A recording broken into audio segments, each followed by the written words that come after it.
사람들은 말합니다. 어떤 것을 신이 아예부터 이렇게 예정해 놓았는가? 모든 것은 신의 운명인가 봐. 이렇게 될 수밖에 없는가 봐.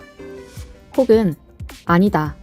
인간들이 하기에 달려서 자유의지를 주어서 인간들이 열심히 하면 그 수고의 대가로 좌우된다. 이 두 가지로 말입니다. 점을 보든지 운명 사주팔자를 보신 적 있나요? 신이 절대 예정해 놓았다. 당신은 이렇게 될 것이다 하며 운명론, 숙명론을 따지는데 어떤 사람은 열심히 살면 되지 하기도 합니다. 과연 어떤 것일까요? 여기서 저희는 절대 예정과 상대 예정에 대해 알아보겠습니다. 절대 예정이란 하나님이 독단적으로 절대 예정해 놓았다는 것. 상대 예정이란 상대되는 인간이 하기에 달려 있다는 것입니다. 먼저 상대 예정에 대한 구절을 몇 개 보겠습니다. 디모데후서 2장 20절을 보면 큰 집에는 금과 은그릇이 있을 뿐만 아니라 나무와 질그릇도 있다. 하나는 귀히 쓰는 그릇도 있고 천이 쓰는 그릇도 있지 않느냐. 그러므로 누구든지 이런 것에서 자기를 깨끗게 하면 귀히 쓰는 그릇이 된다. 사람은 그릇이 아닙니다. 그릇은 아예 만들어 버렸지 않습니까? 사람은 자기를 깨끗게 하면 귀히 쓰는 금그릇이 될 수 있고 깨끗게 안 하면 나무 그릇에 불과하다고 했습니다.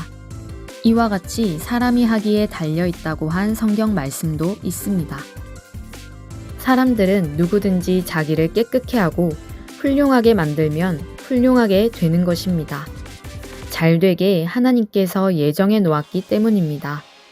사람이 자라가면서 보아도 자기 하기에 따라 좌우되는 것이 많지 않습니까?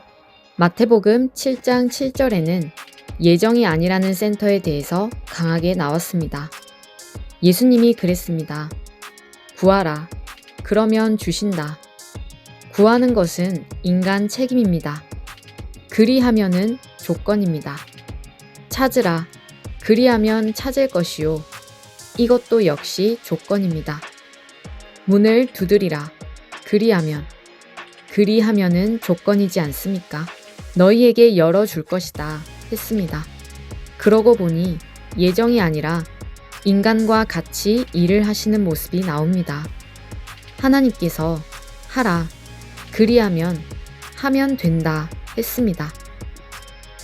그렇다면 왜 하나님이 절대적으로 예정하는 것, 절대 예정이 생기게 된 배경은 무엇일까요? 기독교 예정론의 출현을 보면 중세 이전부터 예정에 대한 논의가 많았습니다. 그런데 본격적인 논의는 종교개혁자 칼뱅이 예수님의 제자 사도 바울의 선택 교리인 로마서 8장, 10장을 중심해서 은총으로 말미암은 구원을 강조해서 최초로 성도들의 소망을 위한 예정서를 주장하게 되었습니다. 이것을 곧 바로 개신교 신학의 주요 교리로 채택하면서 절대 예정이라는 것이 시작되었습니다. 로마서 9장 14절에서 16절까지를 보면 그런즉 우리가 무슨 말을 하리요? 하나님이 불의가 있느뇨? 그럴 수 없다. 모세에게 일렀으되 내가 긍휼히 여길 자를 긍휼히 여기고 불쌍히 여길 자를 불쌍히 여겼노라. 원하는 자들로 말미암아 모든 것이 되는 것이 아니다. 다름질하는 자로 말미암음도 아니고 오직 긍휼히 여기시는 하나님으로부터 모든 것이 좌우된다. 절대 하나님께 주권이 있다 했습니다. 그것도 맞는 말입니다. 잘못되었다고 하는 것이 아닙니다.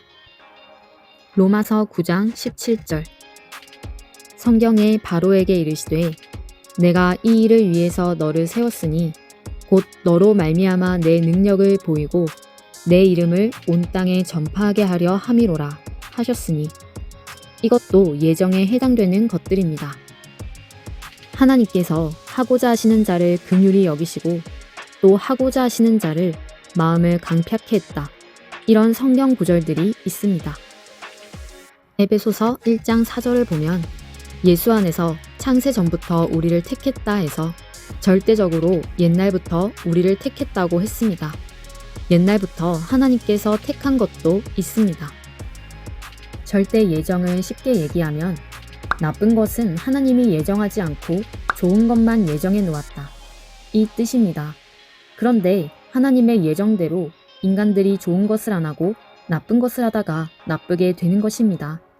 여러분도 좋은 것은 다 계획해 놓지만 나쁜 것은 계획을 안 하지 않습니까?